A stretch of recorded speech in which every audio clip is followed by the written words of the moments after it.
Morning, scene, or yeah, still morning, kind of. It's 11:10.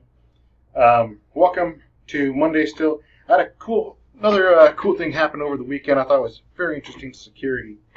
So with my boys' accounts, gaming accounts on Steam, I have the two-factor, multi-factor authentication enabled, which sends a code either to my email or my phone, and with that code, well, for their account, it goes to email. For my account, it goes to my phone. So what happens is when somebody tries to log in, it asks for a password. It sends a password to the email on their account. Multi-factor authentication also uses phone. Like I said, it sends the one-time code to my phone. Or I should say that the app on my phone is generating a code, and the code matches the server that the Steam security server is looking for. So real quick, I have two pictures to show. So we look at this one, and I see it, and what drew my attention was the IP address. When I look at the IP address, I know my public IP address. I'll leave that up there a little longer. Maybe I can go something like this, and like this.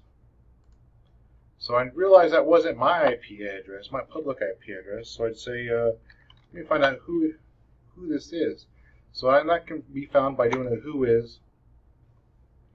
We get tools. Who did I use before? Who is? Pentest.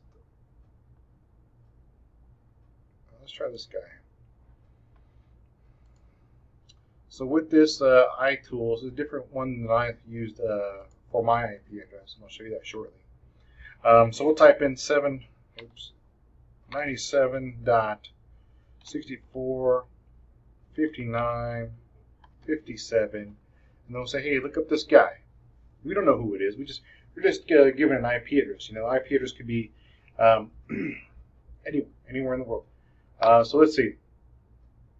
This is definitely not Colorado, right? Because we can look at the name, the handle, name, iBoss Inc., 101 Federal Street, Boston, Massachusetts.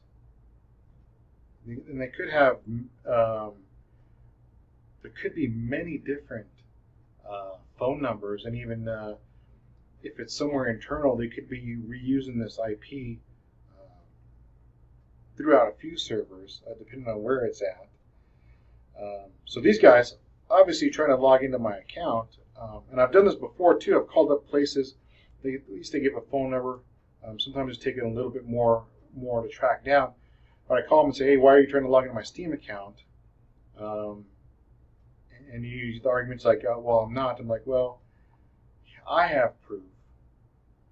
So you're trying to attack something on my end. Why are you doing this?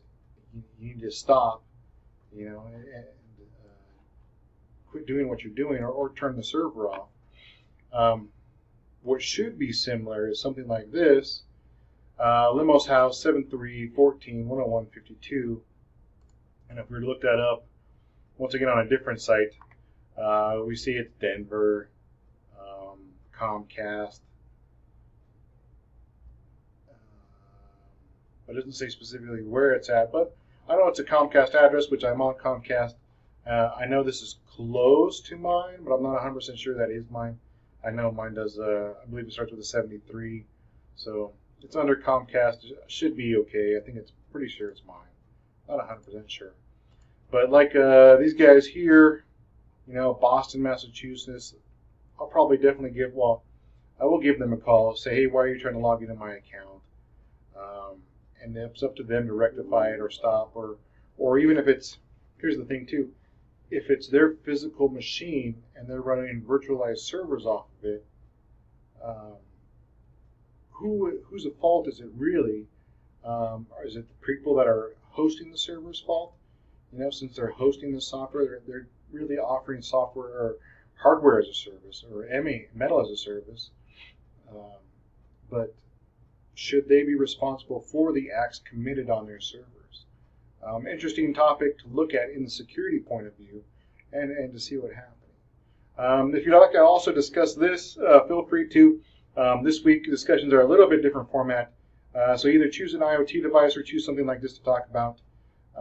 Cool stuff to toss around and theorize in our heads as we look at the security platforms. And I believe that's about it.